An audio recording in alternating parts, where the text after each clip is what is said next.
ಮಾಸಿಕ ಜೀವನಾಂಶ ಕೊಡುವಂತೆ ನ್ಯಾಯಾಲಯದ ಆದೇಶವಾಗಿದ್ರೂ ಮಕ್ಕಳು ಕೊಡದೆ ನಿರ್ಲಕ್ಷ್ಯ ವಹಿಸಿದ್ದ ವೃದ್ಧರ ಮನೆಗೆ ತುಮಕೂರು ಉಪವಿಭಾಗಾಧಿಕಾರಿ ನಾಹಿದಾ ಜಂಜಂ ಅವರು ಭೇಟಿ ನೀಡಿ ಸಮಸ್ಯೆಯನ್ನ ಆಲಿಸಿದರು. ಮಕ್ಕಳಿಂದ ಜೀವನಾಂಶ ಕೋರಿ ಪಾಲಕರ ಪೋಷಣೆ ಸಂರಕ್ಷಣೆ ಹಿರಿಯ ನಾಗರಿಕರ ಕಲ್ಯಾಣ ಕಾಯ್ದೆ 2007ರ ಅಡಿಯಲ್ಲಿ ಪ್ರಕರಣ ದಾಖಲಿಸಿದ್ದ ಹಿರಿಯರ ಮನೆಗೆ ತುಮಕೂರು ಉಪವಿಭಾಗಾಧಿಕಾರಿ ಭೇಟಿ ನೀಡಿ ಅಲ್ಲಿನ ಸ್ಥಿತಿಗತಿಗಳನ್ನ ವೀಕ್ಷಿಸಿ ವೃದ್ಧರ ಯೋಗಕ್ಷೇಮ ವಿಚಾರಿಸಿದ್ರು. ಅಡಿಗೆ ಮಾಡೋದು ಅದ್ರಲ್ಲೇ ಮನಗೋದು ಅದ್ರಲ್ಲೇ ಶೆಟ್ಟಿ ಅಂತ ಬಿಟ್ಟು ಇದ್ರಾಗೆ ಮನ್ಗೋದು ಇದ್ರಾಗೆ ಅಡಿಗೆ ಮಾಡ್ಕೊಂಬೋದು. ಇವರೇ ಮಾಡ್ಕೊಂಡು ಏನೋ ಆದ್ರೆ ತಿನ್ನೋದು ಈ ತರ ಒಂದು. ಯಾರು ಅಡಿಗೆ ಮಾಡ್ಕೊಡ್ತಾರೆ ನಿಮ್ಗೆ? ನಾನೇ ಮಾಡ್ಕೋಬೇಕು. ಯಾರು ಇಲ್ವಾ ಜೊತೆಲಿ? ಯಾರು ಇಲ್ಲ. ಅಜ್ಜಿ ಮಗನ ಜೊತೆ ಮಗ ಮಗನ ಜೊತೆ ಬಜೋರಿ ಗ್ರಾಮ ಪಂಚಾಯತಿ ಸೆಕ್ರೆಟರಿ ಎಷ್ಟು ಜನ ಹೆಣ್ಮಕ್ಳಿಲ್ಲ? ಇದೆ ಮೇಡಮ್. ತಾತ ಹೆಣ್ಮಕ್ಳಿಲ್ವಾ ಯಾರೂನು? ಹೆಣ್ಮಕ್ಳು 3 ಜನ ಅವ್ರೆ. ಹಾ, ಎಲ್ಲರೂ ಎಲ್ಲಿದ್ದಾರೆ? ಒಂದು ಮಗಳು ಹಿರಿಯ ಮಗಳು ಸತ್ತೋಗ್ಬಿಟ್ಟೈತಿ.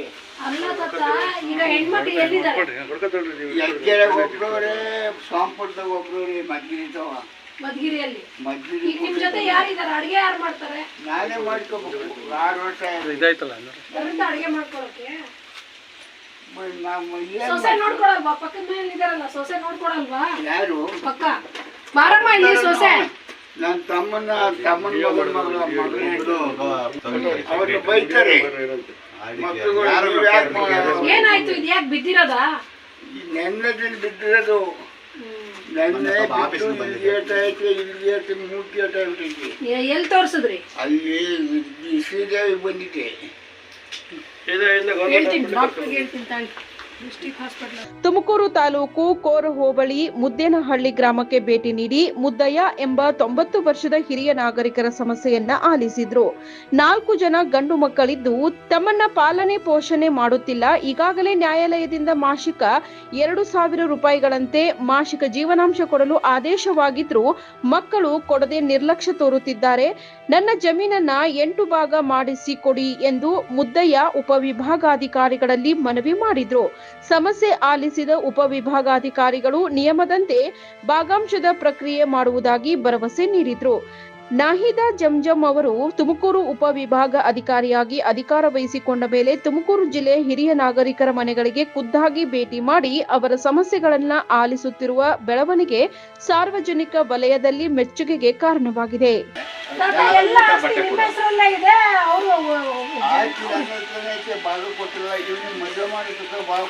ಮಕ್ಕಳು ಎಂಜಾಯ್ ಮಾಡ್ತಾ ಇದ್ರು ಅವರ ಹೆಸರಿಗೆ ನಿಂದು ಅಂತ ಭಾಗ ಯಾವ್ಯಾವ ಆಸ್ತಿ ನಿಮ್ಗೆ ಇದೆಯಲ್ಲ ಅದು ಪೂರ್ತಿ ಯಾರ್ಯಾರಿದ್ದಾರೋ ಅವ್ರಿಗೆಲ್ಲ ಆಚೆ ಕಳಿಸಿದ್ರೆ ಸಾಕ? ಎಸ್ ಮೇಡಮ್ ಬಂದವ್ರೆ ಊರಿಗೆ. 8 ಭಾಗಕ್ಕೆ ತೀರ್ಮಾನ ಕೇಸ್ ಕೊಟ್ಟೈತಿ. ಇದು ಅಲ್ಲೇ ಇದೀವಿ. ಅಲ್ಲಿರೇ ಮಗ ವಜಾ ಮಾಡಿಸಿ ಲಾಯರ್ಗಿರ ದುಡ್ಡು ಕೊಟ್ಟು ಕೇಸ್ ವಜಾ ಮಾಡ್ತವನೆ.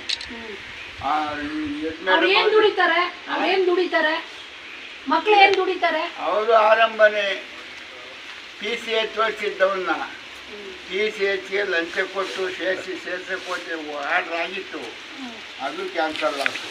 ಸರ್ಕಾರ ಮನೆಗೆ ಸಾಗಬೇಕು. ಯಾಕೆ ಹೆಂಗಪ್ಪ ಇರ್ತೀರಾ? ಊಟ ಯಾರು ಮಾಡಿ? ನಮ್ಮನೆ